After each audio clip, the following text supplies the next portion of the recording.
안녕하세요. 산부인과 의사 황인아입니다. 오늘은 요실금을 조금 쉽게 접근할 수 있는 방법에 대해서 알려드리려고 해요. 요실금은 크게 두 가지로 나눌 수가 있어요. 하나는 복압성 요실금. 그래서 복압이 증가할 때, 재채기를 할 때, 크게 웃을 때, 혹은 감기 걸려서 기침을 계속할 때 소변이 찔끔찔끔 이렇게 새 나오는 거를 얘기를 해요. 또 운동을 할 때, 특히 그냥 달리기보다도 제자리에서 뛰는 거 있죠. 줄넘기 이런 거 하실 때 소변이 좀 많이 새게 돼요. 그래서 그런 이제 복압성 요실금이 있고요. 또 하나는 절방 요실금. 이거는 그 복압이 증가한다고 새는 게 아니고요.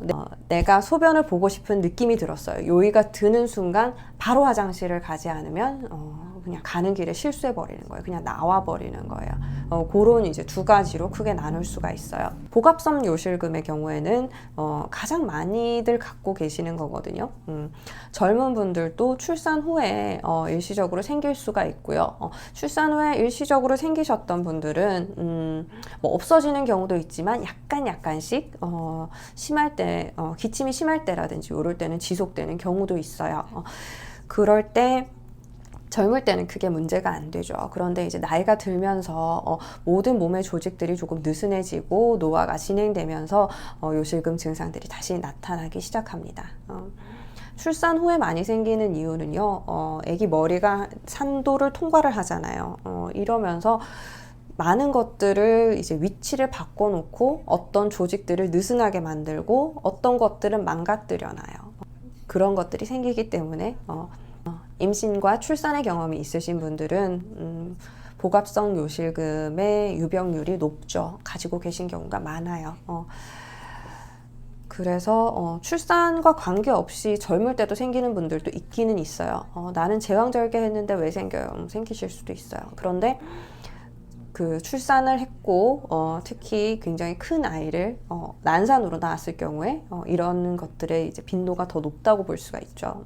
그런 게 있을 때는 내가 나이가 많고 이럴 것 같으면 그렇게 막 좌절스럽지는 않아요. 왜냐하면 친구들도 그런 것들이 어느 정도 있으니까 다들 이제 재채기 하거나 그러면은 실수하는 사람들이 주변에 생기고 패드를 하고 다니는 친구들도 알게 모르게 좀 있고 그러면은 쟤도 그러니까 나도 그럴 수 있겠다 그게 되는데 젊을 때 그런 것들이 생기면 굉장히 받아들이기가 힘들거든요. 나는 20대 때 아이를 낳고 나서 생겼다. 그리고 35살인데 요실금이 있어요. 이러기는 굉장히 받아들이기가 힘들죠. 자존심도 좀 상하고 내가 이렇게 늙어버렸나 싶고 내 몸이 이렇게 조절을 못하나 기능을 못해서 자꾸 실수를 하나. 특히 이제 소변과 관련된 부분들은 굉장히 뭐라 그래야 되지? 굴욕적으로 느껴진다 그래야 되나? 약간 절망스럽다. 그렇게 표현하시는 분들이 많이 있어요. 그런데 좀 애매한 거죠. 내가 계속 증상이 있을 것 같으면 매일매일 소변이 셀 것 같으면 기저귀를 하든 약을 먹든 하겠는데 그게 아닌 거예요. 가끔씩 재채기 굉장히 세게 할 때 약간 샌다. 혹은 그 감기가 심하게 걸렸을 때 기침을 막 연속으로 하면 샌다. 그리고 다른 운동 다 괜찮은데 줄넘기를 좀 하면은 10번까지 괜찮고 12번부터 세요. 이런 분들은 그것 때문에 어떤 약물적인 치료라든지 그런 것들을 하기 좀 망설여지는 거예요.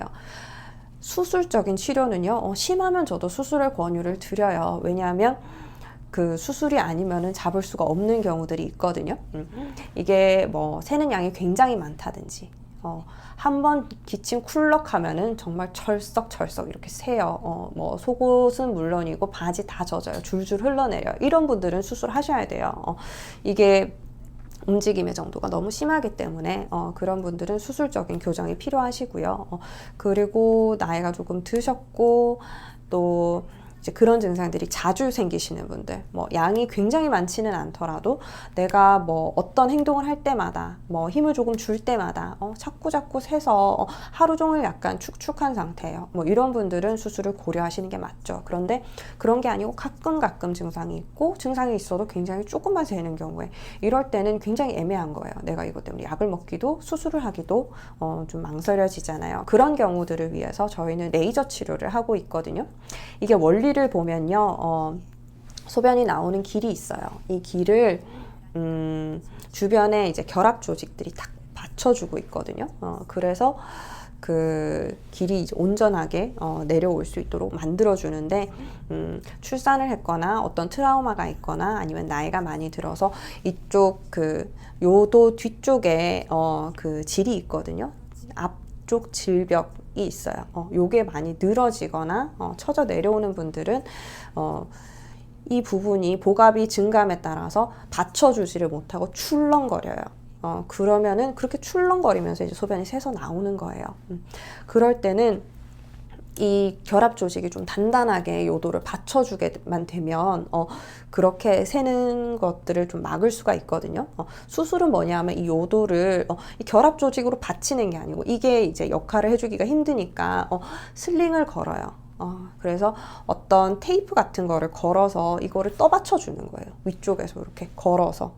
그래서 기침을 하고 움직여도 이게 받치고 있으니까 내려가지를 못하는 거죠. 그렇게 해서 그 소변이 새지 않도록 만들어 주는 거예요.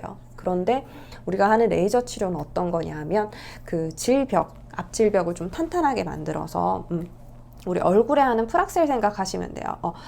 그 얼굴에 그 레이저로 작은 구멍들을 다다다닥 내는 거예요. 그러면 그 구멍 안쪽에 뭐 약간의 상처가 생기면서 그거를 회복하기 위해서 콜라겐 조직들이 와서 붙거든요. 그리고 열적인 자극도 되고 이러기 때문에 콜라겐들이 쫙 모여서 그쪽이 좀 탄력이 생기고 뭐 주름이 없어지고 이런 그 원리예요.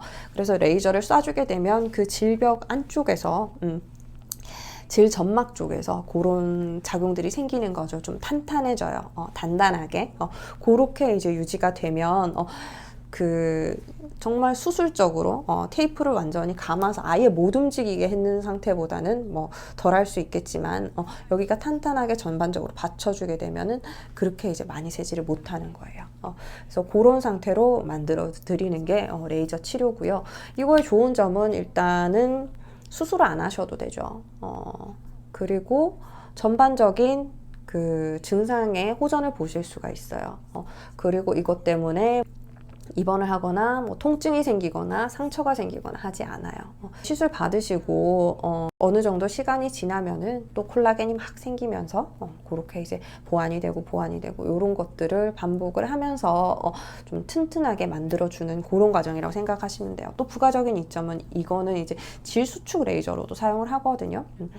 그 관계할 때 감이 많이 떨어진다든지 질 안쪽이 늘어난 것 같다든지 뭐 픽픽 바람 소리가 난다든지 이런 분들 같은 경우는 이게 앞쪽 벽만 선택적으로 쏘는 게 아니고 저는 이제 돌아가면서 다 쏴드리거든요. 그러면 이제 질 전체 이렇게 둥그렇게 있다고 했을 때 이 전체 그 벽이 더 탄탄해지면서 탄력이 생기는 효과가 있어요. 조금 이제 수축하는 효과도 있고 그러면은 관계할 때 감도 훨씬 좋아지시죠. 질방귀 같은 경우도 바람이 새는 거예요. 그것도 심하지 않은 분들은 요거하고도 많이 좋아져요. 아예 입구가 넓고 안에 공간이 너무 넓은 분들 같은 경우는 수술적 치료를 하셔야 돼요. 그렇지 않고 약간 이제 탄력이 좀 떨어지면서 그런 증상이 오는 분들은 그런 수축 효과들도 부가적으로 얻을 수가 있어요. 그래서 요실금 치료를 위해서 굉장히 많이 쓰는 방법이고요. 심하지 않은 분들한테 많이 권유드리는 방법이에요. 저는 이거를 가지고 뭐 수술만큼 완벽하게 하나도 안 새게 만들어 드립니다. 이렇게 말씀드리지는 않거든요. 이전의 상태보다 좀 개선되는 상태, 새는 양이 좀 줄어든다든지 새는 빈도가 조금 줄어든다든지 이런 거를 목적으로 하는 거예요.